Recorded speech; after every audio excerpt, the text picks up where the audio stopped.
السلام علیکم ناظرین، آج کی اس ویڈیو کے اندر ہم آپ کو بیان کریں گے کہ اللہ تبارک و تعالی نے شہد کی مکھی کو کیوں تخلیق فرمایا اور شہد کی مکھی کے علاوہ باقی تمام مکھیاں جہنم میں کیوں جائیں گی اور یہ شہد کی مکھی جنت میں کیوں جائے گی، اور حضرت مولا علی رضی اللہ تعالیٰ عنہ نے شہد کی مکھی کے حوالے سے کیا ارشاد فرمایا، اور حضرت عمر رضی اللہ تعالیٰ عنہ کو جب کوئی مرض لاحق ہوتا تو آپ رضی اللہ تعالیٰ عنہ شہد کی مکھی کے شہد کے ذریعے سے اس کا علاج کیوں کرتے تھے، اور شہد کی مکھی مختلف قسم کے پھولوں اور پتیوں کا رس چوستی ہے تو پھر اس کے باوجود اس قدر میٹھا شہد کس طرح تیار ہو جاتا ہے، اور شہد کی مکھی کا شرعی حکم کیا ہے، کیا اس کو مارنا جائز ہے یا ناجائز ہے، اور حکمان نے شہد کے کیا طبی خاص بیان کیے ہیں، اور اگر کوئی شخص شہد کی مکھی کو اپنے خواب میں دیکھے تو اس کی کیا تعبیر ہوگی۔ ناظرین محترم، شہد کی مکھی خدا کی طرف سے انسانوں کے لیے ایک عطیہ ہے جس میں بے شمار فوائد ہیں۔ اللہ تبارک و تعالی نے اس کو تخلیق فرما کر اس کو انسانوں کی خدمت پر معمور فرما دیا ہے، اور اللہ تبارک و تعالی نے اس مکھی کو شہد بنانے اور اس کی تمام ضروریات کا طریقہ سمجھا دیا ہے، اور اس نے ساری باتیں اپنے ذہن میں محفوظ کر لی ہیں۔ اس کو پتہ ہے کہ مجھے بارش کی جگہوں پر رہنا ہے، بے آب و ویران میدانوں میں نہیں رہنا، اور لعاب سے عمدہ قسم کا شہد تیار کرنا ہے۔ پیارے دوستو، ایک بزرگ بیان فرماتے ہیں کہ عید کے دن کو رحمت کا دن کہنے کی ایک وجہ یہ تھی کہ اسی دن اللہ تبارک و تعالی نے شہد کی مکھی کو شہد بنانے کا علم سکھایا۔ لہٰذا کلام اللہ کے مطابق شہد کی مکھی میں بڑی عبرت ہے۔ یہ ایسا جانور ہے جو نہایت ہوشیار اور بہادر ہے، انجام سے باخبر اور سال کے موسموں سے اچھی طرح واقف ہے، بارش کے اوقات کا علم رکھتا ہے، اپنے کھانے پینے کے لیے انتظام کرنا اسے خود معلوم ہے، یہ اپنے بڑے کی بات مانتا ہے اور اپنے امیر اور قائد کی فرم برداری کرتا ہے، نرالا کاریگر اور انوکھی طبیعت کا مالک ہے۔ ناظرین، حکیم ارسطو کا کہنا ہے کہ شہد کی مکھی کی غذا عمدہ پھل اور میٹھی رطوبت ہے جو اسے پھولوں اور پتیوں سے ملتی ہے۔ یہ ان سب کو اکٹھا کر کے شہد تیار کرتی ہے اور اپنا چھتا بھی بناتی ہے، مگر اس کے لیے اس کو چکنی رطوبت الگ سے جمع کرنی پڑتی ہے جس کو موم کہتے ہیں۔ پہلے یہ موم کی رطوبت اپنی سونڈ سے نکلتی ہے اور اس کو اپنی ٹانگوں کے موٹے حصے یعنی کہ ران پر جمع کرتی ہے، پھر اسے ران سے کسی طرح اپنی پیٹھ پر لاتی ہے، اسی طرح وہ اپنے کام میں مصروف رہتی ہے۔ ناظرین، شہد کی مکھی اپنی روزی حاصل کرنے کا انتظام اس طرح کرتی ہے کہ جب اسے صاف ستھری جگہ مل جاتی ہے تو سب سے پہلے اپنے چھتا کا وہ حصہ بناتی ہے جس میں شہد جمع کرنا ہے، پھر رانی مکھی کے لیے ایک بہترین گھر تعمیر ہوتا ہے، اس کے بعد نر مکھیوں کے لیے علیحدہ علیحدہ جگہ بنائی جاتی ہے جو روزی کمانے میں حصہ نہیں لیتے، یہ مادہ مکھیوں سے چھوٹے ہوتے ہیں۔ مادہ مکھیاں چھتا کے خانوں میں شہد جمع کرتی ہیں، سب کی سب ایک ساتھ اڑ کر فضا میں بکھر جاتی ہیں، اس کے بعد شہد لے کر چھتا میں واپس آ جاتی ہیں۔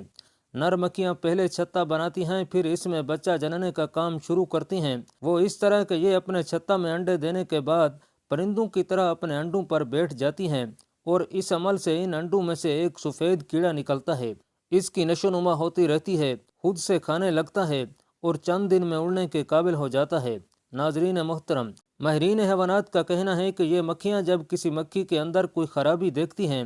تو اسے اپنے چھتے سے باہر بھگا دیتی ہیں یا پھر اس کو جان سے مار ڈالتی ہیں، اور اس کام کے لیے ان کے یہاں دربان بھی مقرر ہوتے ہیں، اور رانی مکھی اکیلے کہیں نہیں جاتی بلکہ اس کے ساتھ سب لشکر کی طرح ایک ساتھ چلتی ہیں۔ اگر وہ اڑ نہ سکے تو سب مکھیاں اسے اپنی پیٹھ پر بٹھا کر اڑا کر لے جاتی ہیں، اور اس رانی مکھی میں ایک خاص بات یہ ہوتی ہے کہ اس کے پاس ڈنگ نہیں ہوتا جس سے کسی کو نقصان پہنچ سکے۔ سب سے عمدہ رانی مکھی وہ ہوتی ہے جس کا رنگ سرخی مائل بزردی، اور سب سے بیکار وہ ہوتی ہے جس کی سرخی میں سیاہی ملی ہوتی ہے۔ ناظرین گرامی، اب تو سائنس بھی اس بات کا اقرار کر چکی ہے کہ شہد کی مکھیوں کا ایک سردار اور ایک لیڈر ہوتا ہے، جبکہ اس بات کو آج سے 1400 سال قبل حضور اکرم صلی اللہ علیہ وسلم نے ہم کو بتا دیا تھا۔ روایت میں آتا ہے کہ حضور اکرم صلی اللہ علیہ وسلم کسی غزوہ کے لیے تشریف لے جا رہے تھے کہ راستہ میں آپ علیہ السلام نے پڑاؤ ڈالا اور صحابہ کرام علیہم رضوان سے ارشاد فرمایا، تمہارے پاس جو کچھ ہے وہ کھا لو۔ چنانچہ صحابہ کرام علیہم رضوان نے اپنے کھانے کے برتن کھولے تو ان کے پاس صرف روٹیاں تھیں، سالن نہیں تھا، تو انہوں نے عرض کیا، یا رسول اللہ صلی اللہ علیہ وسلم، ہمارے پاس تو سالن نہیں ہے۔ اتنے میں ایک شہد کی مکھی حضور اکرم صلی اللہ علیہ وسلم کے پاس بھن بھنانے لگی۔ صحابہ کرام نے عرض کیا یا رسول اللہ صلی اللہ علیہ وسلم یہ مکی کیا کہہ رہی ہے؟ حضور اکرم صلی اللہ علیہ وسلم نے ارشاد فرمایا یہ مکی کہہ رہی ہے کہ آپ کے صحابہ کرام علیہم رضوان کے پاس سالن نہیں ہے، حالانکہ ہم نے پہاڑ میں ایک شہد کا چھتا بنایا ہوا ہے، چنانچہ آپ اپنے صحابہ کرام علیہم رضوان کو بھیجیں تاکہ وہ شہد کا چھتا لا کر اس کے ساتھ روٹی کھا سکیں۔ چنانچہ حضور اکرم صلی اللہ علیہ وسلم نے حضرت مولا علی رضی اللہ تعالیٰ عنہ کو بھیجا۔ حضرت علی رضی اللہ تعالیٰ عنہ وہاں پر گئے اور وہاں سے وہ شہد کا چھتا نچوڑ کر شہد لے آئے۔ تھوڑی ہی دیر گزری تھی کہ وہ شہد کی مکھی دوبارہ زور زور سے بھن بھنانے لگی۔ صحابہ کرام نے عرض کیا یا رسول اللہ صلی اللہ علیہ وسلم اب یہ کیا کہنا چاہتی ہے؟ تو حضور اکرم صلی اللہ علیہ وسلم نے ارشاد فرمایا میں نے اس سے ایک سوال کیا ہے جس کا اس نے جواب دیا ہے۔ میں نے شہد کی مکھی سے پوچھا کہ تم مختلف قسم کے پھولوں کا رس چوستی ہو جن کا ذائقہ الگ الگ ہوتا ہے، تو یہ سب مل کر کس طرح سے ایک عمدہ شہد میں تبدیل ہو جاتے ہیں؟ تو شہد کی مکھی نے عرض کیا یا رسول اللہ صلی اللہ علیہ وسلم جب ہم پھولوں کا رس چوس کر واپس اپنے چھتے کی طرف جاتی ہیں تو ہمارا لیڈر آپ علیہ السلام کی ذات اقدس پر درود شریف پڑھتا ہے، چنانچہ اس کی اتباع کرتے ہوئے ہم بھی آپ صلی اللہ علیہ وسلم پر درود پاک پڑھنا شروع کر دیتی ہیں۔ آپ صلی اللہ علیہ وسلم پر درود پاک پڑھنے کی برکت کی وجہ سے اللہ تبارک و تعالی ان مختلف قسم کے رسوں کو ایک عمدہ اور میٹھے شہد میں تبدیل فرما دیتے ہیں۔ ناظرین گرامی، اس روایت سے پتہ چلتا ہے کہ ہمیں بھی حضور اکرم صلی اللہ علیہ وسلم کی ذات اقدس پر زیادہ سے زیادہ درود پاک پڑھنا چاہیے، کیونکہ حضور صلی اللہ علیہ وسلم پر ایک مرتبہ درود پاک پڑھنے سے 10 گناہ معاف ہوتے ہیں، 10 درجات بلند ہوتے ہیں اور اس شخص پر 10 رحمتیں نازل ہوتی ہیں۔ اس کے علاوہ بھی درود پاک پڑھنے کی بے شمار فضائل اور برکات ہیں۔ ناظرین، شہد کی مکھیاں سب اکٹھی جمع ہو کر تقسیم کاری کر لیتی ہیں۔ کچھ تو شہد بنانے میں منہمک ہوتی ہیں اور کچھ کا کام موم بنانا ہوتا ہے اور کچھ کا کام اس موم کے ذریعے سے شہد کے چھتے کی تعمیر کرنا ہوتا ہے اور کچھ مکھیاں صرف پانی لانے پر معمور ہوتی ہیں اور یہ نہایت ہی عجیب و غریب طریقے سے اپنا گھر تعمیر کرتی ہیں۔ یہ اپنے گھر کو مسدس کی شکل میں تعمیر کرتی ہیں جس میں کسی قسم کا کوئی ٹیڑھا پن نہیں ہوتا، جس طرح کہ اللہ تبارک و تعالی قرآن پاک میں ارشاد فرماتا ہے۔ ترجمہ: تمہارے پروردگار نے شہد کی مکھی کو حکم دیا کہ وہ اپنا چھتا پہاڑوں اور درختوں اور انسانوں کے مکانات میں بنائے۔ ناظرین محترم، ذرا غور کریں کہ کس طرح شہد کی مکھی اپنے رب کے حکم کی فرما برداری کرتی ہے۔ آپ ان جگہوں کے علاوہ کسی اور جگہ اس کو چھتا بناتے ہوئے نہیں دیکھ سکتے۔ ناظرین محترم، اور شہد کی مکھی کے حوالے سے امام حاکم نے اپنی کتاب مستدرک کے اندر ایک حدیث نقل کی ہے کہ حضرت عبداللہ بن عمر رضی اللہ تعالیٰ عنہ ارشاد فرماتے ہیں کہ حضور اکرم صلی اللہ علیہ وسلم نے ارشاد فرمایا اللہ تبارک و تعالی حد سے تجاوز کرنے والے اور بد کلامی کرنے والے، نیز بدترین پڑوسی اور قطع رحمی کرنے والے کو پسند نہیں کرتا۔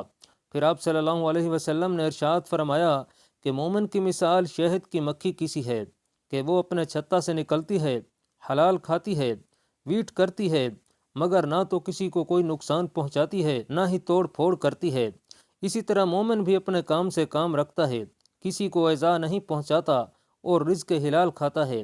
اسی طرح حضرت مولا علی رضی اللہ تعالیٰ عنہ نے فرمایا کہ لوگوں میں اس طرح رہو جیسے پرندوں میں شہد کی مکھی رہتی ہے، کہ تمام پرندے اسے معمولی کمزور و ناتوان تو سمجھتے ہیں، لیکن اگر انہیں شہد کی مکھی کے پیٹ کا شہد اور اس کی برکت اور فوائد کا علم ہو جائے تو وہ اسے معمولی نہ سمجھیں۔ لوگوں کے ساتھ اپنے حلم و زبان سے میل جول رکھو، لیکن اپنے اعمال اور دلوں کو ان سے الگ رکھو۔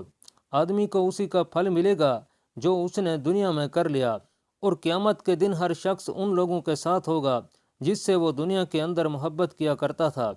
اور حضرت ابو ہریرہ رضی اللہ تعالیٰ عنہ سے روایت ہے، نبی کریم صلی اللہ علیہ وسلم نے ارشاد فرمایا جو شخص ہر مہینے میں 3 دن صبح نہار منہ شہد چاٹ لیا کرے تو کوئی اہم بیماری اسے لاحق نہیں ہوگی۔ اور حضرت عمر رضی اللہ تعالیٰ عنہ کو جب کوئی مرض لاحق ہوتا تو آپ رضی اللہ تعالیٰ عنہ شہد سے ہی علاج کرتے تھے، اور کسی جانور کے ڈسنے کی جگہ پر بھی شہد ہی مل لیا کرتے تھے۔ اور شہد کی مکھی کا حکم یہ ہے کہ شہد کی مکھی کو مارنا مکروہ ہے، کیونکہ حضور اکرم صلی اللہ علیہ وسلم نے اس کو مارنے کی ممانعت فرمائی ہے، لہذا اسلام میں شہد کی مکھی کو مارنا مکروہ ہے۔ اور اسلام نے شہد کی مکھی کو کھانا حرام قرار دیا ہے، اور روایت میں آتا ہے کہ شہد کی مکھی کے علاوہ باقی تمام مکھیاں جہنم میں جائیں گی۔ ناظرین، بقیہ تمام مکھیوں کا جہنم میں جانا عذاب کی وجہ سے نہیں ہوگا کہ مکھیوں کو بطور سزا دیتے ہوئے جہنم میں بھیجا جائے گا، بلکہ ان کو جہنم کے اندر جہنمیوں کو سزا دینے کے لیے اور ان کو تنگ کرنے کے لیے بطور عذاب جہنم میں بھیجا جائے گا۔ اللہم اجرنی من النار۔ اور صرف شہد کی مکھی ہی جنت میں جائے گی۔ ناظرین محترم، اللہ تبارک و تعالی نے شہد کے اندر بے شمار فوائد رکھے ہیں۔ جس طرح کے حکماء کا کہنا ہے کہ شہد گرم اور خشک ہوتا ہے۔ عمدہ شہد وہ ہے جو چھتے کی موم سے الگ نہ کیا گیا ہو، اور سب سے عمدہ شہد موسم خزاں کا ہوتا ہے۔ اس کی مٹھاس عمدہ ہوتی ہے، اور اگر کسی شخص کو کتے نے کاٹ لیا ہو اور وہ شخص شہد چاٹ لے تو اس کے لیے مفید ہے۔ اور شہد کی مکھی کو اپنے خواب میں دیکھنے کے حوالے سے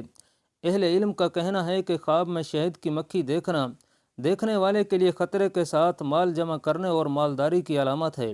اگر کسی نے مکھیوں کا چھتا دیکھا اور اس سے شہد نکالا تو حلال مال حاصل کرے گا۔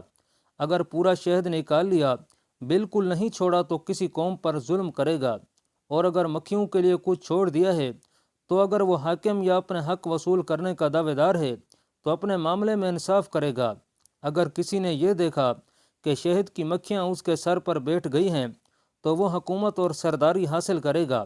ناظرین گرامی، کسانوں کے لیے شہد کی مکھیاں اچھی علامت ہیں، لیکن فوجی اور غیر کسانوں کے لیے جنگ کی دلیل ہیں۔ اور اگر کسی شخص نے شہد کو اپنے خواب میں دیکھا تو اس کی تعبیر حلال مال ہے جو بلا محنت و مشقت اسے حاصل ہوگا، یا کسی مرض سے شفا حاصل ہونے کی دلیل ہے۔ واللہ عالم۔ اللہ پاک آپ کا حامی و ناصر ہو، آمین۔